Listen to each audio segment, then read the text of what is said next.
There are moments that last a second, and there are moments that live on forever. Today, we continue to live in a forever moment. What started as one moment around one idea to reach every person, everywhere for Jesus, turned into a monumental movement, the Assemblies of God. These are our moments. The Azusa Street Revival, an interracial revival, was one of the focal points of the emerging Pentecostal movement. 5 ministers issued a call to come to Hot Springs, Arkansas. 300 Pentecostal leaders from around the U.S. gathered. There, the Assemblies of God came into existence. E. N. Bell, a well-educated Baptist pastor, was filled with the Holy Spirit and became a prominent pastor and editor of a Pentecostal newspaper, Word and Witness. He was elected as the first chairman of the Assemblies of God. This one-man Bell was the first leader of a movement that is now 66 million. In 1913, J. Roswell Flower and his wife Alice founded what became the Pentecostal Evangel. Within this magazine, Alice authored the first weekly Pentecostal Sunday school curriculum. At the Second General Council in 1914, a group of men and women delegates resolved to commit the Assemblies of God to the greatest evangelism the world has ever seen. Smith Wigglesworth, a larger-than-life British plumber turned evangelist, traveled the world and saw many people saved and healed. Smith exhibited a supernatural faith that is vibrant today in the movement. Over 20% of the AG today is Hispanic. This can be traced to 2 of the most prominent early missionary pioneers to the Hispanic community in the U.S., H.C. Ball and Juan Lugo. Lillian Trasher was possibly the best-known Assemblies of God missionary, one of the first women foreign missionaries in the AG.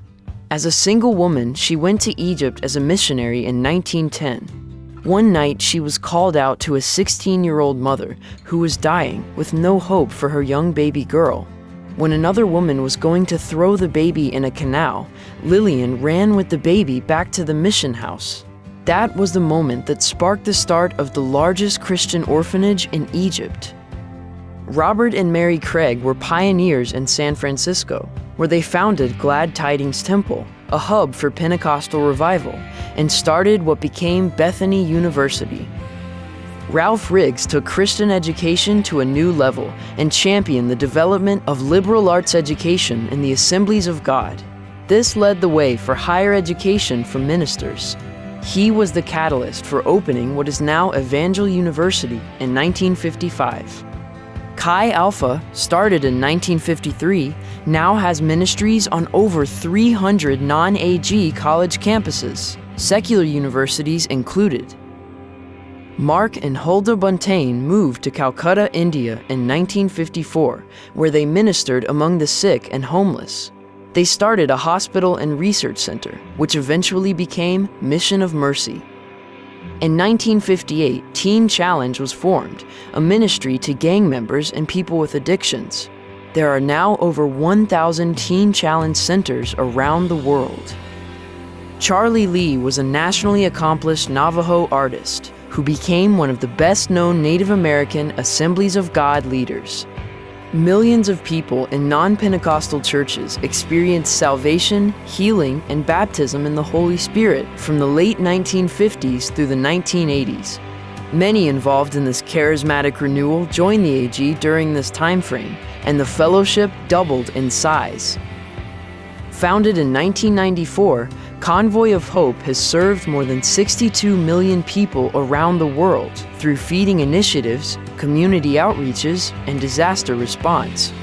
The local Assemblies of God Church provides the opportunity to expand our reach. It exists for everyone to worship, grow, and experience unique ministry opportunities.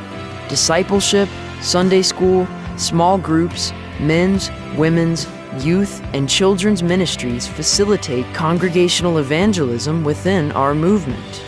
These moments from our history are lasting forever.